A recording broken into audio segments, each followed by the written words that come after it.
तो आज की वीडियो में हम लोग जानने वाले हैं कंपोजिशन ऑफ नॉर्मल सीएसएफ।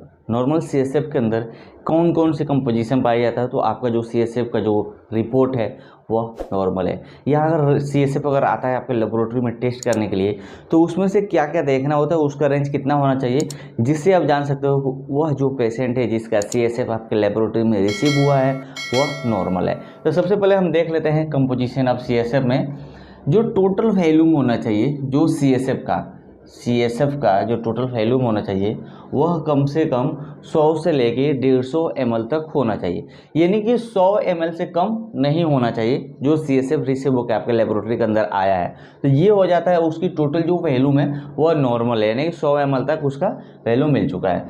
दूसरा अपीयरेंस होता है। अपीयरेंस मतलब कि वह जो सीएसएफ है वह देखने में कैसा है, उसका कलर कैसा है, कितना क्लियर वो दिख रहा है, टर्बिड है कि क्लियर है या क्या है। तो अपीयरेंस के अंदर आ जाता है कि वह क्लियर होना चाहिए या कलरलेस, यानी कि थोड़ा सा व्हाइट कलर का होना चाहिए। लेकिन उसके अंदर जो क्लोटेड होता है, अक्सर आप देखना जब सीएसएफ कलेक्ट किया जाता है तो उसके अंदर क्लोटेड आ जाता है। तो जब क्लोटेड अगर आ जाएगा ना तो आपको जब सेल्स देखना होता है माइक्रोस्कोप पे तो सेल्स मिलता नहीं है, क्योंकि वो सारा सेल्स जो क्लोट होता है उस क्लोटेड के अंदर सारा सेल्स चला जाता है। जिससे अगर आप सीएसएफ अगर मान लो कि आपके पास अगर सीएसएफ आया और उस सीएसएफ के अंदर अगर ये क्लोटेड है तो जितने भी सेल्स है ना सारा सेल्स उस क्लोट के अंदर चला जाएगा। फिर आपको अगर स्लाइड बनाना होगा माइक्रोस्कोपी के लिए तो ये जो क्लोट होता है ना इस क्लोट से लेके आपको स्लाइड बनाना पड़ेगा। तो ये देखना होता है उसमें क्लोटेड है कि नहीं। अगर नहीं क्लोटेड है तो बहुत बढ़िया माना जाता है, क्योंकि उससे आपको बायोकेमिस्ट्री के टेस्ट भी कुछ करने पड़ते हैं जो कि आगे मैं बताने वाला हूँ। नेक्स्ट उसमें हम देखते हैं सेल्स की संख्या। अगर कोई एडल्ट व्यक्ति है तो उसमें आप देखोगे 0 से लेके 5 सेल्स पर cm होना चाहिए।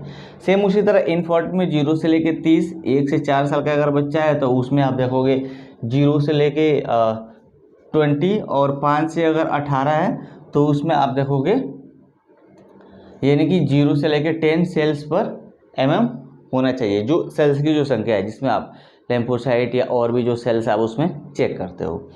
अगर ग्लूकोज भी उससे करने की ज़रूरत पड़ती है तो जब ग्लूकोज देखोगे तो वो 45 से लेकर 80 mg पर डेसीलीटर तक होता है तो नॉर्मल होता है। और ये 45 से लेकर 80 mg पर डेसीलीटर क्या होता है, ये सीएसएफ में जो ग्लूकोज होता है वो 60% तक होता है।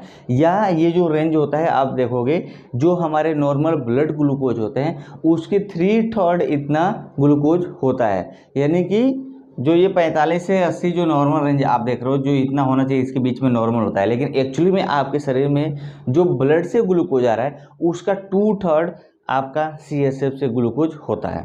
प्रोटीन हम देखते हैं तो देखते हैं 15 से लेकर 45 mg पर डेसीलीटर, जो कि टोटल आपके शरीर में जो प्लाज्मा है, प्लाज्मा प्रोटीन जो होता है उसका 1% तक सीएसएफ में प्रोटीन मौजूद रहता है।